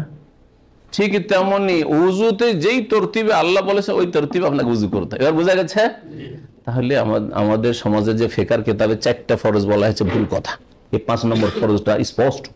হ্যাঁ, যে তরতিবে, যেই তরতিবে রাসূলুল্লাহ উজু করেছে ওই তরতিবে আপনাকে উজু করতে হবে, এবং যেই তরতিবে কোরআনে বলা হয়েছে সেই তরতিবে উজু করতে হবে। 5 নম্বর হচ্ছে তরতিব, পর্যায়ক্রম। প্রথম চেহারা ধুইতে হবে, সুম্মা লিয়াদাইন, তারপরে 2 হাত ধুইতে হবে, সুম্মা ইয়ামসাহু, তারপরে মাথার মাসা করে, সুম্মা ইয়াগসিলু রিজলাইহি, তারপরে 2 পা ধুইতে হবে। যদি আরেকটা যুক্তি শুনেন, যুক্তিগুলি মনে রাখলে আপনার কাজে আসবে। সেটা হচ্ছে যে যদি এই তরতিব পর্যায়ক্রমে উজু করা ফরজ রুকুন না হইতো, তাহলে ধোয়ার অঙ্গগুলি একসাথে বয়ান করে দিতেন, আর মাসে করা একটা আছে ওইটাকে আলাদা বয়ান করতেন, ঠিক না? মাঝখানে 3 নম্বরে কেন বয়ান করলেন? আল্লাহ বলতেন ফাগসিলু ওয়াজুহাকুম ওয়া আইদিয়াকুম ইলাল মারাফিকি ওয়া আরজুলাকুম ইলাল কাবাইন ওয়ামসাহু বিরুউসিকুম, এরকম বলতেন, বুঝছেন? 3 নম্বরে কেন মাসা ঢুকালেন? অথচ পাও ধুইতে হচ্ছে, হাত আর মুখ ধুইতে হচ্ছে। হাত মুখ দুটো বলার পরে মাসা শুরু করে দিয়ে আল্লাহ বয়ান করা, তারপরে বলছেন ওয়া আরজুলাকুম, পা কেন? তার মানে যেইভাবে আমি বয়ান করেছি ওইভাবে করতে হবে। 3 নম্বরে বয়ান করেছি কি মাসা, 3 নম্বরে মাসা করতে হবে, তারপরে পা ধুইতে হবে। পা ধোয়া আর আগে মাসা করতে হবে। হ্যাঁ, মাসা পরে করলে চলবে না, যে পাটা ধুয়ে নি তারপরে শেষখানে মাসা টাসা করে উঠে যাবো, চলবে না, হবে না। জি। আল্লাহ পাক রব্বুল আলামিনের এই আয়াতটি এর আগে তরজমা হয়ে গেছে, যে আয়াতটি এখানে নিয়ে এসেছেন, ফাইদখালুল মামসুহি বাইনাল মাগসুলাত, ওই যুক্তিটা বলছেন যে ধৌত করার অঙ্গগুলি, যেই অঙ্গগুলি ধৌত করা আল্লাহ হুকুম দিয়েছে সেগুলির মাঝখানে মাসে করার অঙ্গ যেটি রয়েছে, অর্থাৎ মাথা আর কান, এটাকে আল্লাহ যে বর্ণনা করেছেন, এটা কি প্রমাণ করে? ইয়াদুল্লু আলা ইশতিরাতি তারতিবে, প্রমাণ করে যে তরতিব হচ্ছে শর্ত, পর্যায়ক্রমে উযু করা হচ্ছে শর্ত, ফরজ। ওয়ান নবী সাল্লাল্লাহু আলাইহি ওয়াসাল্লাম রাত্তাবাল উযু আলা হাযিল কাইফিয়া, নবী সাল্লাল্লাহু আলাইহি ওয়াসাল্লাম উযুর সিরিয়াল এইভাবেই দিয়েছেন, এই নিয়মে দিয়েছেন। ওয়ালাম ইয়াসবুত আনহু সাল্লাল্লাহু আলাইহি ওয়াসাল্লাম, নবী সাল্লাল্লাহু আলাইহি ওয়াসাল্লাম থেকে জীবনেও একটি উযু প্রমাণিত নয় আন্নাহু আখাল্লা বিহাযিল কাইফিয়া, এর ব্যতিক্রম কোনো অন্য রকম উযু করেছেন। জি, 6 নম্বর তাহলে কি থাকলো? 5টাতে হইল। 6 নম্বর একদল আছেন 4টা থেকে উঠেছে 5টা পর্যন্ত বলেছেন, 6 বলেননি তারা, একটা মত এটাও আছে।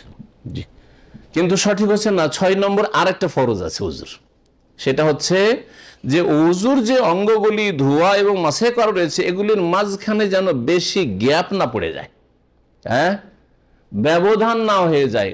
কতটা ব্যবধান চলবে? 1-2 মিনিটের ব্যবধান, যাতে আগের অঙ্গটি শুকিয়ে না যায়। কিন্তু এতটা ব্যবধান দিলেন 2 অঙ্গের মাঝখানে যে আগের অঙ্গ ধোয়ার পরে পরের অঙ্গতে আসার মাঝখানে কি করতে লাগে না, আগেরগুলি সব শুকিয়ে গেছে, 5 মিনিট 10 মিনিট হয়ে গেছে, তাহলে উযু হবে না, আবার নতুন করে শুরু করতে হবে। এটাকে আরবি ভাষায় মাওয়ালাত বলে, মাওয়ালাত, পরস্পরতা বজায় রাখা। এটা হচ্ছে পর্যায়ক্রমে করা তরতিব, সিরিয়াল, আর এটা হচ্ছে পরস্পরতা বজায় রাখা, মাওয়ালাত। ওয়ালা ইউআলি, মাওয়ালাত মানে হচ্ছে পরস্পরতা। সেটা কেমন? ওয়াহিয়া আন ইয়াকুনা গাসলুল আযাইল মাযকুরাত মুতাওয়ালিয়ান, এই উল্লেখিত অঙ্গগুলি ধৌত করার মাসে করা পরস্পর হবে, এমন ভাবে বিহাইসু লা ইয়াফসিলু বাইনা গাসলি উযুইন, হ্যাঁ, ওয়াল উযু আল্লাযী ক্বাবলাহু বিফাসিলিন তাওয়িলিন উরফান, যে অঙ্গটি ধুইছে আর তার আগে যে অঙ্গটি ধুয়েছে তার মাঝখানে যেন লম্বা সময় যেন বিরতি না দিয়ে দেয়। বাল ইউতাবিউ গাসলাল আযা, বরং পরস্পর কি করে যাবে? অঙ্গগুলি ধুয়ে যাবে আর মাসা করে যাবে, এইভাবে করতে হবে।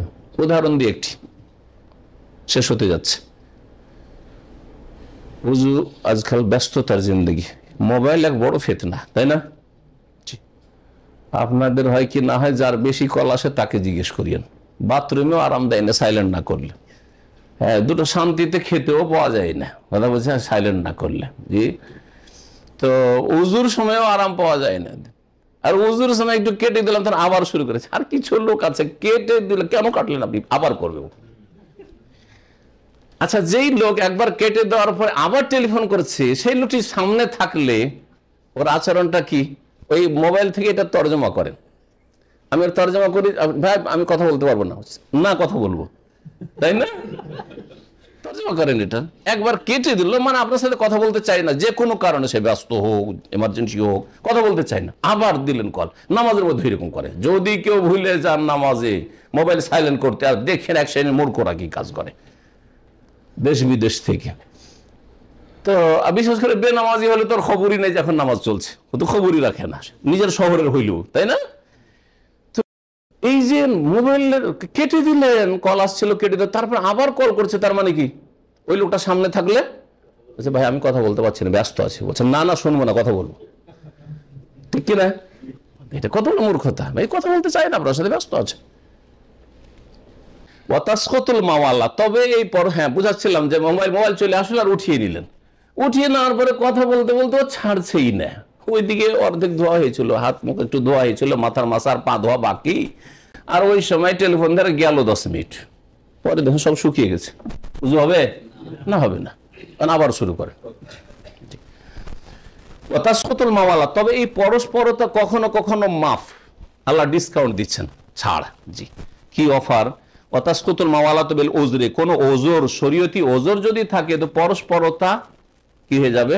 মাফ হয়ে যাবে, আপনার কান থেকে নেমে যাবে। তাসকাতু মানে কামা, যেমন লাউ ইহতাজা ইলা ইজালাতি মা ইয়ামনা উসুলাল মাই ইলা বাশারাতে, ধুইছিলেন, ধুইতে দেখলেন হঠাৎ করে চেহারা ধোয়া হয়ে গেছে, আর হাত ধুছিলেন, ধুইতে দেখছে আরে হাতে তো এখানে করে পেন লেগে আছে, কারণ এই পেনটা উঠেতে এদিকে মুখ শুকিয়ে গেছে, চেহারা যে ধুয়েছিলেন শুকিয়ে গেছে, তো 5-10 মিনিট লেগেই গেল আপনার পেন উঠাইতে।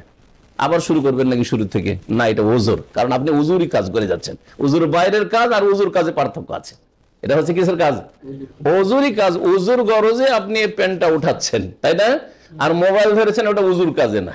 হ্যাঁ, জি হ্যাঁ, এইরকমই আপনার কফিলের অর্ডার চলে আসলে উজু অর্ধেক হয়েছে, তাল আব্দুল্লাহ তাল, মোহাম্মদ তাল। শুনে রাখেন, কাউকে ডাকলে, অপরিচিত লোকে ডাকলে আব্দুল্লাহ বলে ডাকতে, মোহাম্মদ বলে ডাকা যায়জ নাই। ভালো করে শুনে রাখেন, কারণ মোহাম্মদ আরবরা এই ভুলটা করে, অনেকে অশিক্ষিতরা বা ইসলাম যারা ভালো করে বুঝে না গভীর ভাবে। মোহাম্মদ মানে কি? মোহাম্মদ মানে কি? প্রশংসিত। মোহাম্মদ মানে প্রশংসিত। তো একটা কাফের কি, আল্লাহর দুশ্মনকে মোহাম্মদ তাল মানে প্রশংসিত, এসো বলা ঠিক না ভুল? ও প্রশংসিত না মোজাম্মাম, নিন্দিত, ধিকৃত? কথা বোঝা গেছে? সেটা মোহাম্মদ বলা যায় না, তবে আব্দুল্লাহ বলা যাবে। আব্দুল্লাহ আল্লাহর বান্দা, সে আল্লাহর বান্দা হয়, অনুগত বান্দা হইতে পারে, অবাধ্য বান্দা হইতে পারে। আল্লাহ কাফেরকেও বান্দা বলেছেন, ইয়া ইবাদিয়াল্লাযীনা আসরাফু, গুনাহগারকে আল্লাহ বান্দা বলেছেন, সৎকেও আল্লাহ বান্দা বলেছেন, আর অসৎকেও আল্লাহ বান্দা বলেছেন। সুতরাং কাউকে না চিনলে কি বলবেন? আব্দুল্লাহ বলেন, অসুবিধা নেই। আব্দুল্লাহ বলেন, অসুবিধা নেই, কিন্তু মোহাম্মদ বলে ডাকবেন, এটা ঠিক নাই। তো ওজোর থাকলে পরস্পরতা মাফ হয়ে যাবে। যেমন পানি এক জায়গাতে পৌঁছাইতে হবে, আর দেখছেন যে বাধা, চামড়ার উপরে কিছু লেগে আছে, ওটা উঠে তোড়ে দেরি হয়ে গেল। আবি তাজা এলাস জিয়াদাতে মাইন, অথবা উজু করতে করতে পানি শেষ হয়ে গেছে। নলে বিশেষ করে পানি যখন ঘটি টেনে করবেন বাটিতে বা কিছুতে, তখন তো বুঝতে পারছেন যে কতটা পানি আমার লাগবে উজুতে, কিন্তু নলে ভাবছেন যে উজু হয়ে যাবে, আবার শুরু করেছেন, হাত মুখ ধোয়া হয়েছে, হ্যাঁ, আর ওই সময় নলে পানি শেষ হয়ে গেল। নলে পানি শেষ হয়ে গেল। এই নল থেকে যে আর এক নলের লাইন লাগালেন, তো লাইনের উপর লাইন লেগে আছে, ওইদিকে বাথরুমে কেউ ঢুকে আছে বাসাতে, হ্যাঁ, বাথরুমে ঢুকে আছে হয়তো, ওখানে লাইন লাগে 5 মিনিট হয়ে লেগে গেল, 10 মিনিট লেগে গেল, শুকিয়ে গেছে। তাহলে আবার নতুন করে শুরু করতে হবে না? আপনি উজু করার জন্য ওখানে লাইন লাগিয়ে আছেন, হ্যাঁ, উজুর কাজে যেন আপনি এঙ্গেজ। সেই জন্য বলছে যে হয়তো তার পানির প্রয়োজন হয়ে গেল, আর পানি নিতে নিতে বা পানির ব্যবস্থা করতে করতে তার আগের অঙ্গ শুকিয়ে গেছে, ওখানে একটু গ্যাপ পড়ে গেছে, ওতে কোনো অসুবিধা নেই। না হবে জালিকার, এইরকমই যদি কোনো শরীয়তে ওজর হয়।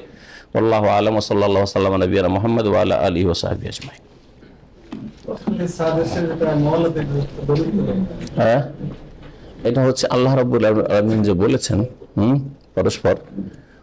পরস্পরতার এতে থেকে নেওয়া যেতে পারে। আরেকটা দলিল আছে, বলছি হ্যাঁ, বুঝে আসে না? হ্যাঁ, পরস্পরতার ক্ষেত্রে নবী করিম সাল্লাল্লাহু আলাইহি ওয়াসাল্লাম একটা লোককে দেখলেন যে তার এখানে একটু, হ্যাঁ, গোড়ালিতে, হ্যাঁ, বা টাকনাতে চমকিছে, শুকনো হয়ে আছে, দেখেছিলেন। দরুস মুহিম্মা লিআম্মাতিল উম্মাহ, গুরুত্বপূর্ণ দর্স, ওর সারহাতে আমি আলোচনা করেছিলাম, ওখানে ওই হাদিসে শাইখ ইবনে বাজ রাহিমাহুল্লাহ উল্লেখ করেছেন। তো দেখলেন, দেখার পরে নবী করিম সাল্লাল্লাহু আলাইহি ওয়াসাল্লাম বললেন যে ওয়াইলুল লিল আকাবি মিনান নার, যাদের টাকনা শুকিয়ে আছে, পানি পৌঁছেনি, তাদের জন্য জাহান্নামের দুর্ভোগ রয়েছে, বললেন হাদিসে। তারপরে নবী সাল্লাল্লাহু আলাইহি ওয়াসাল্লাম ওকে বলেছিলেন যে তুমি কি করো, উজু করো। ফামারাহু বিল উজু, তাকে আবার পুনরায় উজু করতে বলেছিলেন। উজু করা হয়ে গেছিল, কিন্তু ওই জায়গাটুকু শুকিয়ে আছে, বোঝা যাচ্ছে বেশ কিছুক্ষণ হয়ে গেছে, কারণ আবার নতুন করে উজু করতে বলেছে। এই কথা বললেন না যে শুধু ওই শুকনো জায়গাটা ধুয়ে না, এই কথা বললেন না। তাহলে বোঝা গেল যে গ্যাপ হয়ে গেছে মাঝখানে, সেই জন্য তাকে নতুন করে আবার উজু করতে বলেছেন। আর তারপরে পরস্পরতা, তরতিবের সাথে সাথে পরস্পরতা না থাকলে বেখাপ হয়ে যায়, খাপ ছাড়া হয়ে যায়, যেটাকে বলি, হ্যাঁ, বেখাপ্পা বা খাপ ছাড়া বলি, খাপ ছাড়া হয়ে যায়। সুন্দর শুধু নাই, খাপ ছাড়া হয়ে যায়, তো একটা আরেকটার সাথে সম্পর্ক থাকলো না। অর্ধেকটা করলেন বা সবকিছু করেছেন, পাটা ধুলেন না, তারপরে 5-10 মিনিট হয়ে গেছে, তো আগের গুলির সাথে ওর কানেকশন, হ্যাঁ, বিচ্ছিন্ন হয়ে গেছে আসলে, যার ফলে এটাও ফরজ। এটা ইমাম আহমদ বিন হাম্বলের মত, এটা মুহাদ্দিসিন কিরামদের মত। এবং শাফিঈরা 5টা বলছে, না 4টি বলছে, কিন্তু 4টি মোটেই ঠিক নয়। জি, আল্লাহু আ'লাম। জি, সুবহানাকা আল্লাহুম্মা ওয়া বিহামদিকা আশহাদু আল্লা ইলাহা ইল্লা আনতা আস্তাগফিরুকা ওয়া আতুবু ইলাইক।